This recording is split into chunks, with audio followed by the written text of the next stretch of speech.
ஒரு பெரிய காட்டில் ஒரு பலசாலி சிங்கம் வாழ்ந்தது. அது தினமும் வேட்டையாடி உறங்கும். ஒரு நாள் சிங்கம் ஆழ்ந்த உறக்கத்தில் இருந்தபோது ஒரு சின்ன எலி அதன் மீது ஓடி விளையாடியது. கோபமடைந்த சிங்கம் எழுந்து எலியை பிடித்து, "உன்னை இப்போதே தின்று விடுவேன்" என்று கர்ஜித்தது. எலி பயந்து நடுங்கி, "மன்னிக்கவும் அரசே, நான் தவறுதலாக வந்தேன். ஒரு நாள் நான் உங்களுக்கு உதவி செய்வேன். என்னை விட்டுவிடுங்கள்" என்று கெஞ்சியது.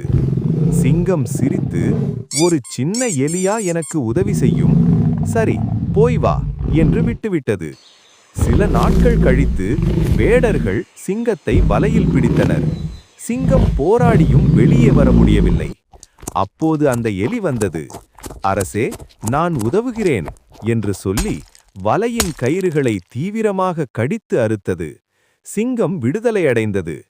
சிங்கம் எலியை தூக்கி, "நன்றி நண்பா, சின்னவர் என்று யாரையும் இழிவாக பார்க்கக்கூடாது" என்றது. நீதி: உதவி செய்தால் எப்போது வேண்டுமானாலும் திரும்பக் கிடைக்கும்.